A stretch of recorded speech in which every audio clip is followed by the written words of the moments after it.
Welcome back to Black Clover Anime Review, episode number 34. This one is a review of the 34th episode of the anime, The Victors. No, there will not be a review of the newest chapter of the manga with this review, even normally I would. I reviewed it a couple days ago. Though next week is going to be the finale of the current arc. Possibly.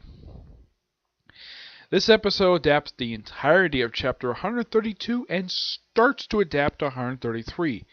It adapts the first 5 pages of the chapter. Yes, surprisingly the first 5 pages. Okay, what happens this episode? Okay, starts off with Rel getting tea from his butler, Walter. Yes, his butler.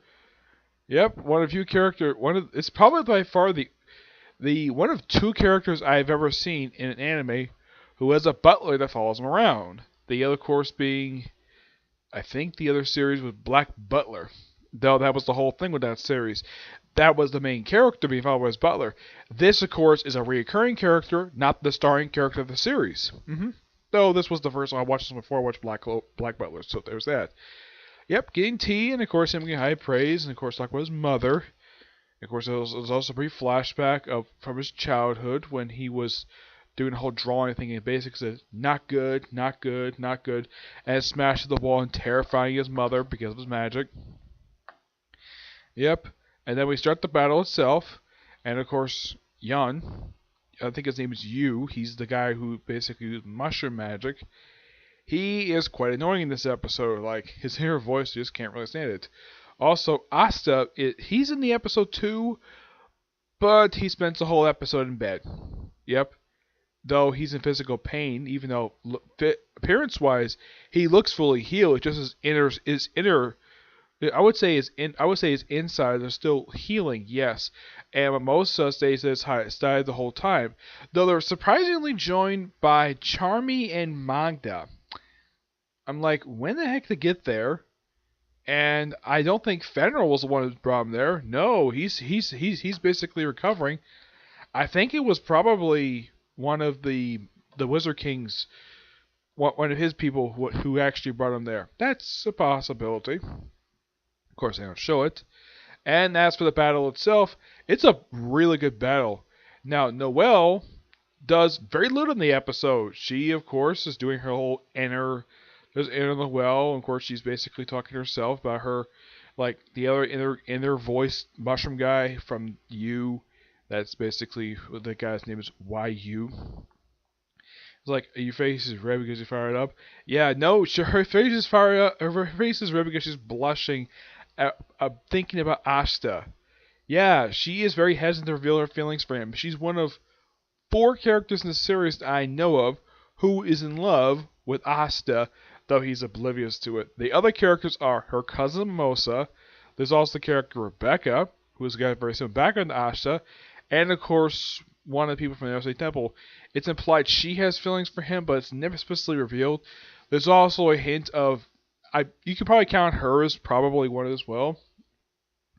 And that's that crazy scientist woman from the Midnight Sun cult. The group. Yeah. She is implied she has something for Asta. Yeah, it's more of a scientific sexual nature. It's a weird thing. It's never been delved into very much. Yep.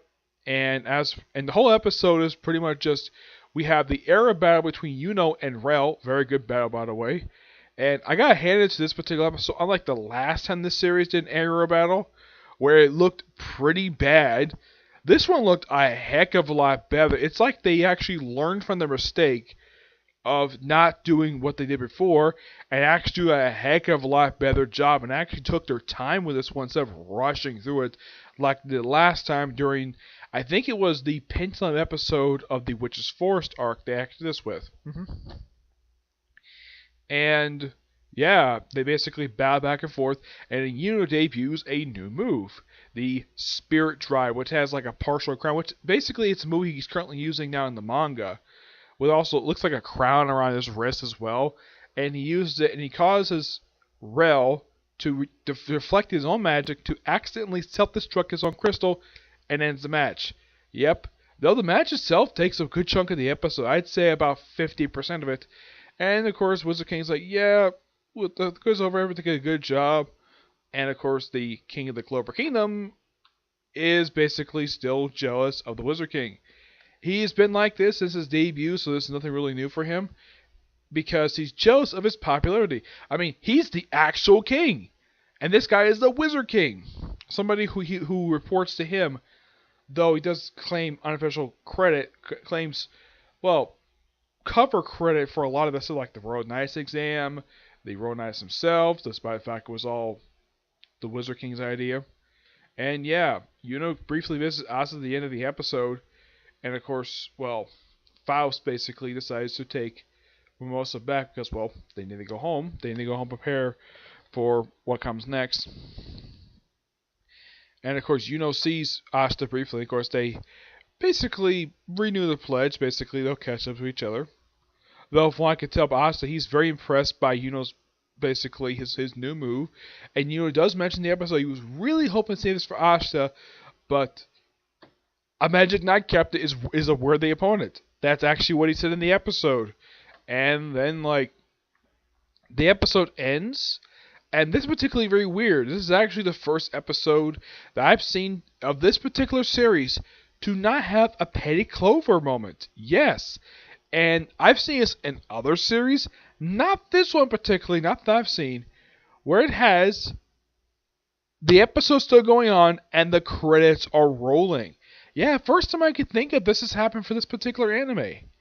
Yeah, where this is actually this whole scene is actually taken from the first 5 pages of the next chapter. We have the Wizard King talking to Zora, where he reveals that apparently he knew his father and he had a lot of respect, and he's actually the reason why the star system basically exists. I'm like, okay, that's actually quite interesting. I like that.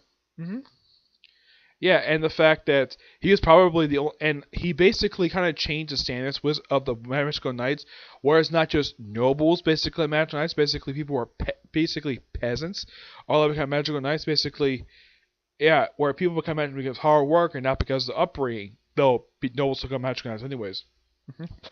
Yep.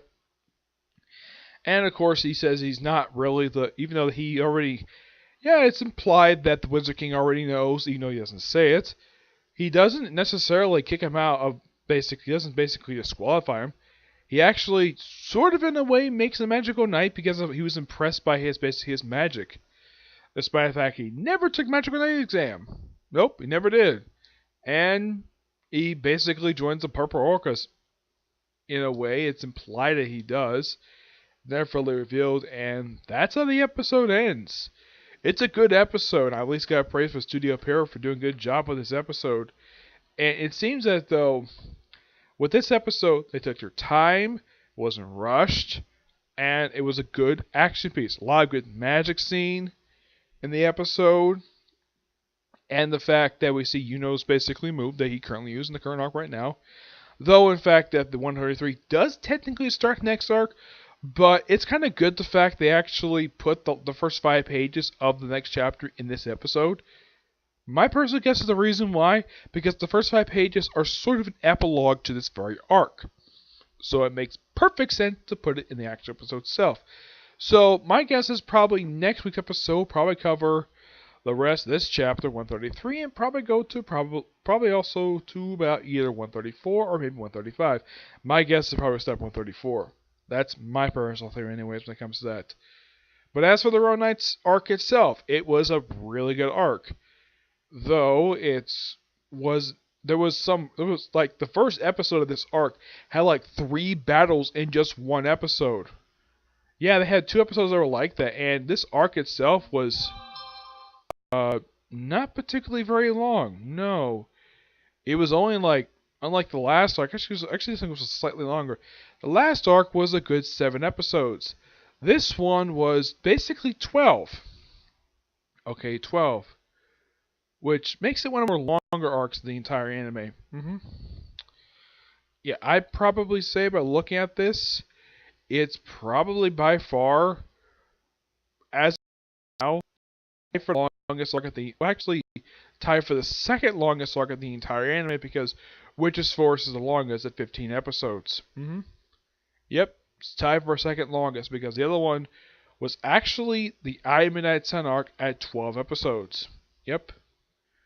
Yeah, and otherwise, that's really it for this particular review. Stay tuned for my review of Fairy Tail, which I'll do soon. Okay? See you there. Bye.